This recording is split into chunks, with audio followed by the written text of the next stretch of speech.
Okay, imagine stepping into a postcard. A place with waterfalls, these incredible lava fields, silent glaciers. But then you realize that right under that pristine silence, the ground is literally waiting to explode. That's Iceland. And today we're diving into this incredible high-stakes tension it lives with every single day. It's like the country is managing two massive volcanoes at the same time. Exactly. One is geological, the literal explosive threat of Katla, which is one of the most volatile subglacial volcanoes on Earth. Mhm. And the other one, it's economic. It's this immense volatile pressure from its own global success story, the staggering growth of its tourism industry. Right. So for this deep dive, we've gone through all the source material. We've got everything from the Icelandic Met Office reports, local safety guides from the Katla Geopark. All the way to these really detailed analyses of the national economy and their sustainability plans. And the central question we're asking is this. How does a nation manage an economy that is so dependent on a landscape that is, constantly threatening to erupt and just flood the entire South Coast? It's the ultimate balancing act, risk versus reward. And to even begin to understand it, we have to start with the sheer scale of the geological threat. We have to start with Katla. The sleeping giant under the ice, and Katla it's just massive. It's a subglacial volcano, so it sits completely hidden underneath the Middle Jokol Glacier. Yeah, we're not talking about a small open crater here. The caldera is significant. It's about 10 by 14 kilometers. And that word sleeping is maybe a little misleading, isn't it? Oh, absolutely. Historically, Katla is, well, terrifyingly reliable. We saw that since the settlement of Iceland, around 874 AD, it's erupted at least 21 times. At least. The consistency is the danger. And we looked at that last major explosive eruption back in 1918. That event went on for nearly a month. And it was so destructive, the floods it caused actually extended Iceland's southern coastline by several kilometers. I mean, think about that. That's just an unbelievable amount of power. Which brings us to the core danger. Is the common idea true that Katla's threat is all about molten rock and fiery ash? What does the geological data really show? It's not the lava, not the immediate threat anyway. It's the Jökullaup. Precisely. Jökullaup. It's the Icelandic term for a glacier outburst flood. The volcanic heat just melts kilometers of ice above it incredibly quickly.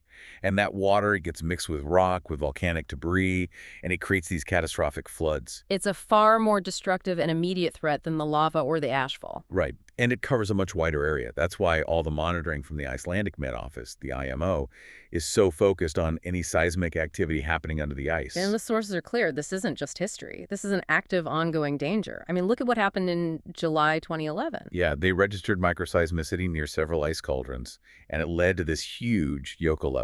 And that 2011 flood, it destroyed a 128-meter bridge on the Mýrdal River. A whole bridge. And the authorities evacuated 200 people just as a precaution. Which shows you the speed and, the severity of these things. But the data from the unrest in July 2024 is even more alarming. That 2024 event, it sounds truly immense. The IMO reported sulfur odors, increased seismicity, and a Jökullaup in the Skelmer River with a peak flow potentially reaching, what was it? 1,000 cubic meters per second. Wow. That flow rate made it significantly larger than the floods in 2011 and even one back in 1950. And the floodwaters were powerful enough to physically flow over a 1-kilometer section of Highway 1. That's the famous ring road. It damaged the road, the bridge infrastructure. So they immediately raised the aviation color code to yellow. They did, just like they did during a big seismic swarm in 2023. This is how Iceland signals risk to global air traffic. And we should probably clarify that code because it's a technical detail, but it matters globally. What does yellow actually mean? Yellow is the second lowest level. It just means there's elevated unrest, but an eruption isn't considered imminent. It's the warning stage. But everyone pays attention. Of course, because everyone remembers Eyjafjallajökull. That 2010 eruption, which was much smaller than Katla, it shut down European airspace for days because of the ash. So the world is watching these color codes constantly? Because Katla's potential for disruption is just so much larger. Right. Everyone is on high alert, even when it's not an actual eruption. Which leads to this truly bizarre detail we found from 2011. Oh, this is a great story. Residents who live near the glacier, they suddenly started seeing these bright, mysterious lights up on the slopes of Mýrdal. So they called the emergency hotline. They were genuinely afraid that the big one, the Katla eruption had finally started. Yeah. Officials, they scrambled to investigate. And when they finally got up there to inspect the area... The eruption was actually just the film crew for HBO's Game of Thrones. No way! Yes. They were using specialized lighting to get these very specific dramatic light conditions on the glacier. So you've got this global blockbuster production being mistaken for a pending apocalypse? It perfectly encapsulates the tension, right? The global appetite for this dramatic landscape and the very real dangers it contains. And that real constant danger brings us directly to the communities living right in the shadow of Katla, specifically the small town of Vik. Mýrdal, or just Vik. It's the essential hub on the South Coast. It's about a 2.5-hour drive from Reykjavik. Right, and it's the largest settlement for 50 kilometers in any direction. It's a logistical heart of the whole Katla Geopark region. And it's the base camp for seeing all that incredible natural beauty. People flock there for the famous Reynisfjara black sand beach, with the basalt columns and the Reynisdrangar sea stacks. It's breathtaking. But that beauty comes with a severe safety paradox. How so? Well, Vik is located directly on a coastline that has been reshaped by these Jökulhlaup floods over and over again.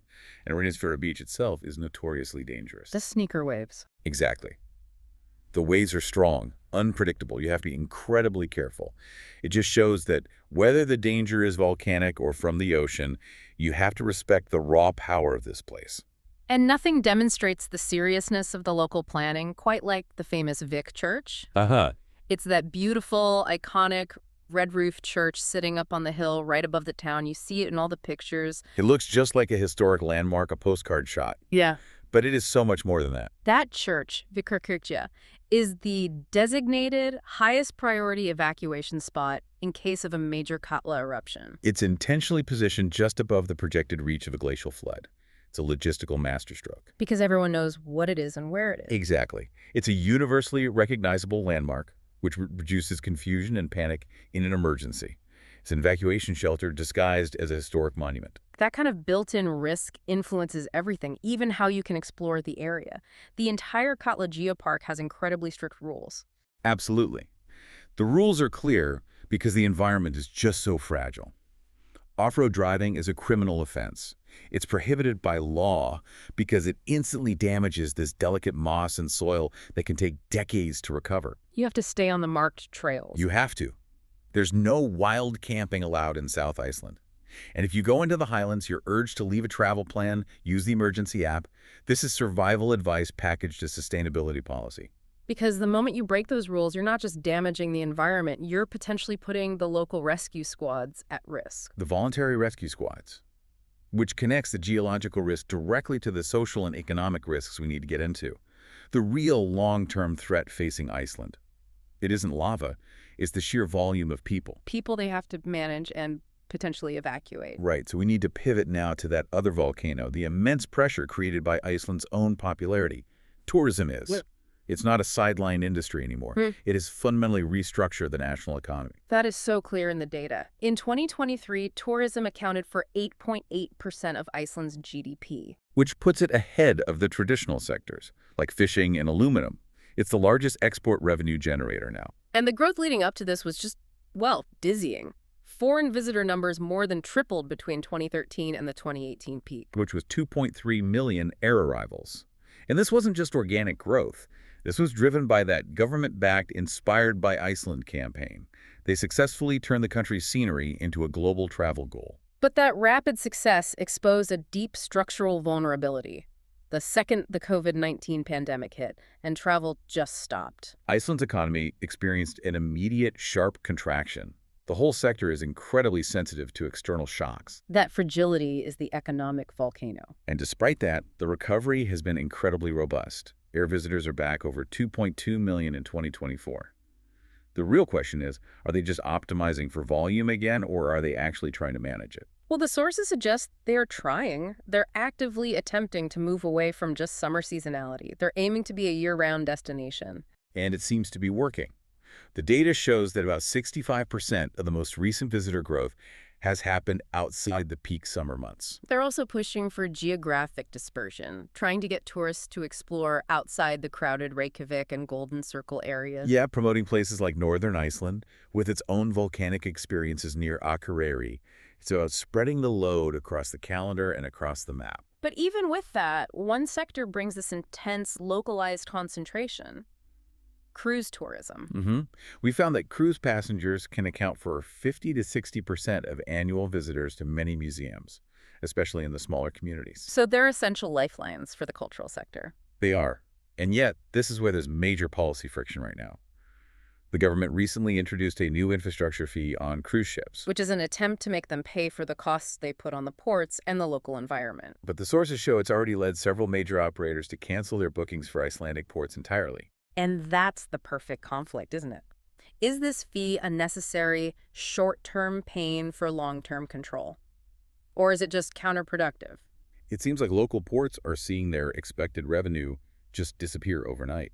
It highlights the volatility. The government says, we need to fund preservation. The cruise lines say, fine, we'll just sail to Norway instead. It shows how fragile that economic model still is. If you raise fees too much, that volume you rely on for 8.8% of GDP, it can just vanish. And this volatility leads perfectly into the final human cost, infrastructure strain. This is where the local communities really feel the pinch. Let's focus on that South Iceland region again. You have a local population of only about 35,000 people. And it receives millions of visitors a year. That ratio is it's not sustainable without massive, continuous investment. And the locals we saw surveyed, they expressed this deep frustration that investment in essential public services has just not kept pace with the sheer volume of visitors. So what does that strain actually look like for a resident? We're talking about police, healthcare, roads. Take emergency services. Because the population is so sparse, the response to tourist mishaps, a twisted ankle on a trail, a car accident on the ring road, someone ignoring the signs at Reynisfjara, it falls heavily on voluntary rescue squads. These aren't full-time professionals. These are local citizens. Exactly. They are volunteers, ordinary residents who are constantly being called out, often taking time away from their own jobs, their own families, to rescue tourists who are maybe underprepared or just unaware of the risks. That is a significant unpaid social cost that the national economic figures just don't capture. Not at all. The local community is essentially subsidizing the global tourism industry with their own volunteer hours and their own personal risk. And that strain is the undeniable justification for the government's attempts to step in. The Minister of Industries introduced kommugjöld, or arrival fees. Right, and other resource-based taxes. The goal here is explicitly to make sure that tourism revenue gets directly reinvested into preserving the natural resources, the very thing the tourists are coming to see. It's the government trying to force the economic model to respect ecological and social limits. Which means the ultimate sustainability goal moves beyond just GDP or visitor counts. Yeah. The core challenge is achieving a tourism model that respects those limits. The sources emphasize this critical need for better measurement. It's not enough to just count dollars and visitors.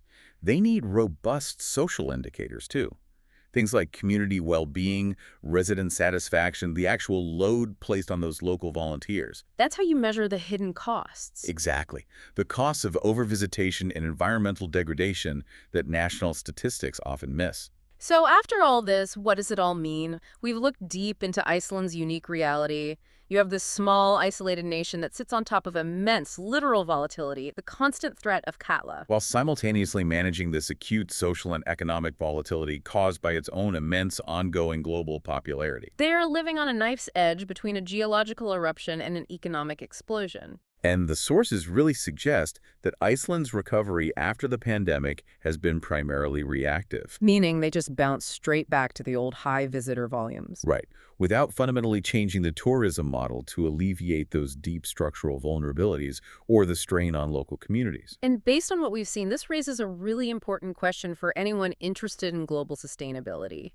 Can a small, isolated nation that relies entirely on its pristine nature for its economic survival, can it afford a model of growth that continuously threatens to overwhelm those very natural and social assets? What fundamental transformation does it take for a tourism-dependent economy to shift its resilience from being just volume-based, where success means hitting 2.5 million visitors, to being truly sustainable, where success means operating confidently within strict ecological and community limits, regardless of the annual headcount? That's the challenge Iceland faces, and its answer could provide a critical roadmap for the rest of the world.